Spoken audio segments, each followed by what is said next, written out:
Hello there. What is going on, everyone? Today we are going to be talking about the price hikes that are coming to Atomic Mass games, games like Star Wars Legion, Shatterpoint, and Marvel Crisis Protocol, and more. And in this video, there's been some big announcements that were made late last week, and we haven't talked about them yet, but several people are. You may have heard about these already. We're going to go over it and talk about what this might mean. If you guys are new here to the channel, we do talk a lot about board games, Star Wars games, tabletop games, skirmish games, miniature war games, all of that. Love to have you stick around. We're doing a $25 Amazon gift card giveaway. If you want to have a chance to enter to win that, you just have to be a subscriber and leave a comment on this or one of my videos. It's as simple as that. So the 13th of June, that was last Friday, Atomic Mass Games announced a price increase. Now, this shouldn't come as a big surprise because I think we all expected that a price increase was coming. I know a lot of people who were stocking up on product, and this is an unfortunate thing to happen, but I don't think it's a big surprise. Star Wars Legion was just announced with a lot of the pricing for the new core sets, the new product rollout of Star Wars Legion was just announced, and they had some of the most competitive pricing I had ever seen. And sometimes a company will do this where they will, price something at a lower price point than maybe they would have otherwise done. And this is a great way to get starters in people's hands, to get people to jump in. And sometimes you take kind of a loss on that. Sometimes game systems will have done that where, you can get like the latest Xbox for cheaper than the competition, and they take a loss on it, but they're going to make it up in the long run if the game is a success. And I feel like that's the approach that Atomic Mass Games was going with the new Legion core sets coming in at under $100. It was very, very cheap, and it doesn't seem like that's going to be able to be a reality anymore. So here's what it says. It says, Atomic Mass Games has been evaluating the rising costs of keeping our prices stable. However, due to the import situation, we will be adjusting the price of our products in the U.S. by approximately 15%. This is...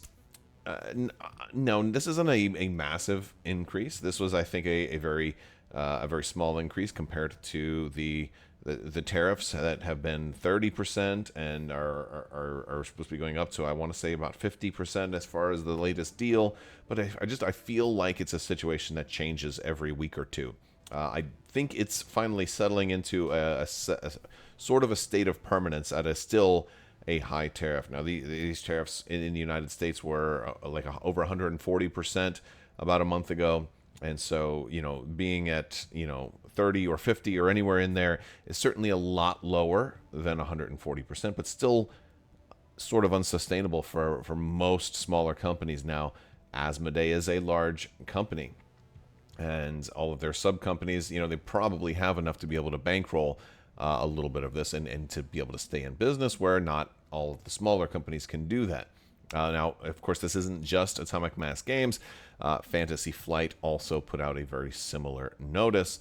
And so in the case of Fantasy Flight, I think it's probably less of a huge deal, because if you're looking at buying packs of Star Wars Unlimited, well, you might just buy fewer packs. You can buy maybe, 2 or 3 less packs and end up, at about the same cost. So there's again, 15% on a $5 pack doesn't seem like it's as much, whereas 15% on a $100 booster box, starter box, a faction starter box is a little bit bigger of a deal. So they did say that this is going to be starting July 1st. Additionally, some products that were released before July 1st will see a 10% increase that will go into effect on July 15th. So what does that mean? They're talking about stuff that's already available now. They're going to, increase those products as well, which is fine. I don't know why they made that distinction. I feel like you could have just said everything's going to go up 15%. Don't necessarily say, okay, but old stuff that's already out is only going to go up 10%. That's 5% less than everything else is going up. I'm like, why? It would have just made more sense, because I feel like maybe they were afraid to say, this is obviously due, at least in part, but mostly due to tariffs. Every time I talk about tariffs, I know the community, and I know, again, I try not to get political in here, I try to keep the focus on gaming, but this does apply to gaming, so this is why I talk about tariffs, because this is impacting the entire tabletop gaming world. Well, at least here in the United States, the entire tabletop gaming industry here. It's having a massive impact, and something that has this much of an impact here is probably going to have ripple effects around the world eventually. It may not happen now, but it's only a matter of time. Again, if prices go up that much here, then that's going to have an impact, because then maybe people will be trying to get stuff elsewhere, or trying to change where they're getting stuff made, or things like that. And again, these things are always going to have an impact. And plus, if it were much higher, let's say they had to double the price here, well, then the next time they do a routine increase, would that have an impact on the price for the rest of the world? It all depends on how long these price increases stay, and I don't imagine that they will ever go down. That's a whole nother thing, because that's just generally not how this sort of thing happens. Now, you may be saying, well, if tariffs are 30% or 50%, why does the price only going up 15%?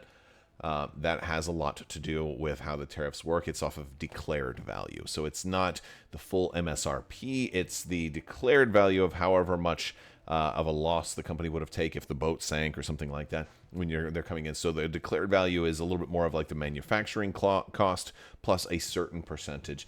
And I think it kind of boils down to somewhere around what they might, make through retail stores, because there's multiple links in the chain there. There's Asmodee selling to the distributor, and the distributor selling to the store, and then the store selling to you.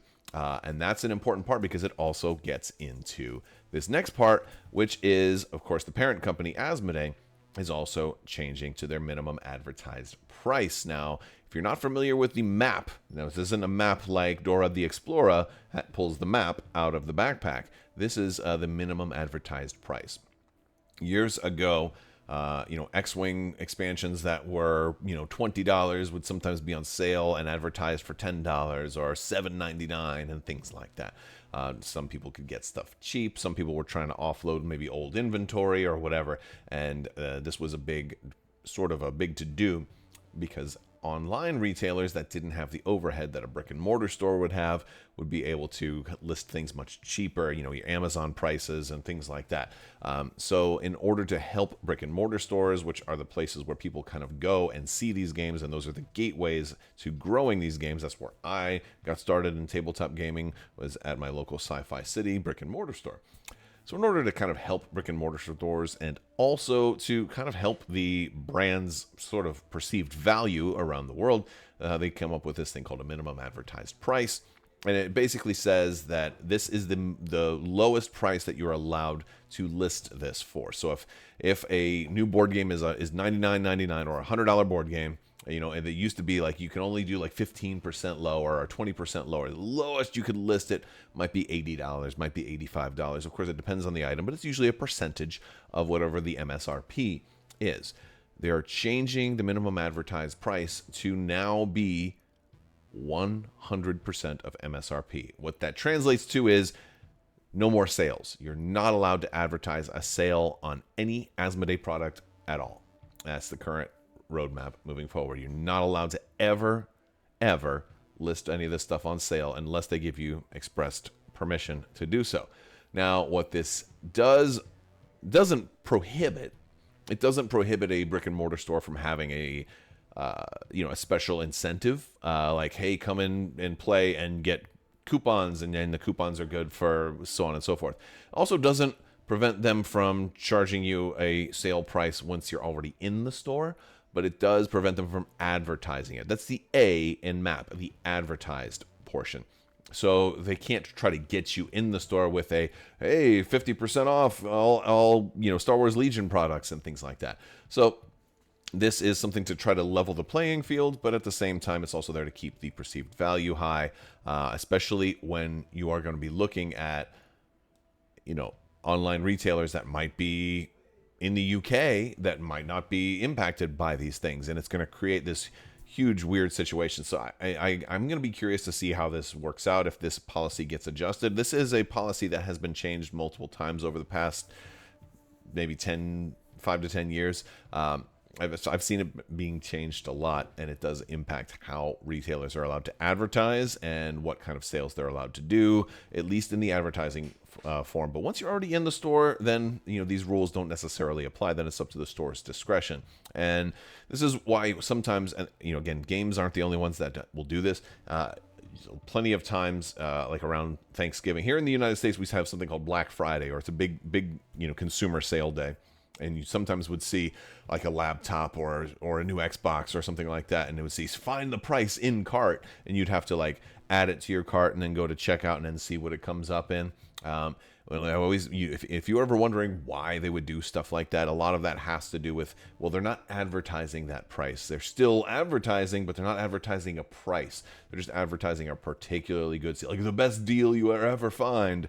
They can use clever wording like that, but they can't put a price down. So I wanted to talk about that a little bit. Again, this is all Asmodee games are going to be going up this much, at least in the United States. The only really weird part is why they decided to go with 10% here, and I think that might have something to do with the fact that the stuff that is prior to July 1st, as far as its release dates and pre-order dates, is a lot of that stuff may have already come in. It may be sitting in a warehouse getting ready for shipping, and so maybe they figured, well, you already have this, you're not going to have to pay an extra tariff on it if it's already in your warehouse.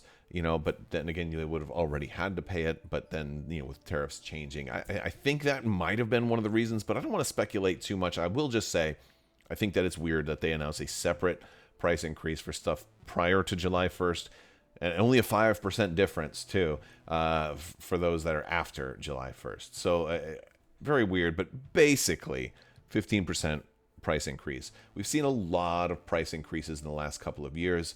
Obviously, there has been inflation. There's been, the cost of shipping has skyrocketed even before we had tariffs. It's been a thing ever since, even before the Suez Canal incident a few years ago. We've been seeing this, but it's just been getting worse and worse. And this is just adding even more increases to everything. So I will say that I don't think this is a surprise. I don't think this is anything that I didn't expect to happen. I'm surprised they waited this long. I think they wanted to wait until like kind of a formal deal was in place.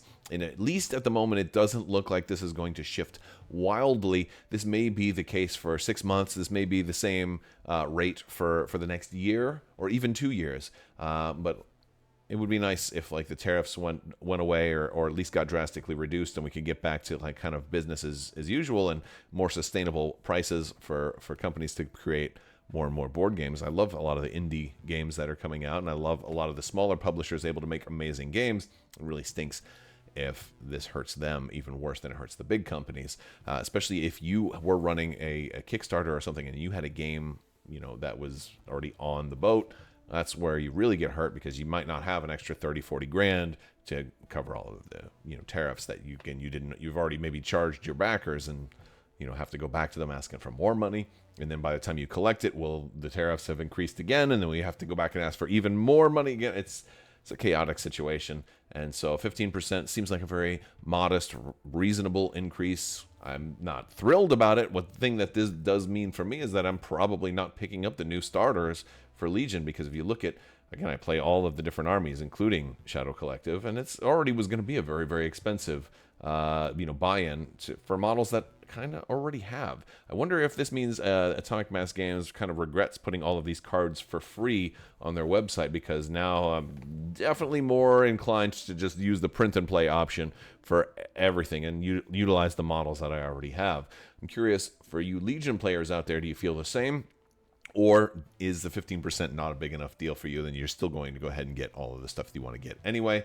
I'm not saying that 15% is a make it break it. Again, it's a reasonable cost increase. I was just on the fence on whether or not I was going to pick up all of these, or maybe just one. Again, I still don't know, but when the price is going up, it kind of tilts me back into the looking at my collection. I'm like, I already have a lot of Stormtroopers. I guess maybe I don't need any more. Let me know where you guys sit on that side of the discussion. That's going to do it for today's video. I want to thank you all so much for hanging out with me today. Let me know your thoughts down in the comments below. Also jump in our Discord and keep the discussion going there. We'll talk to you later. May the Force be with you. Live long and prosper. Be excellent to each other. Party on, dudes. So say we all, and always wash your socks.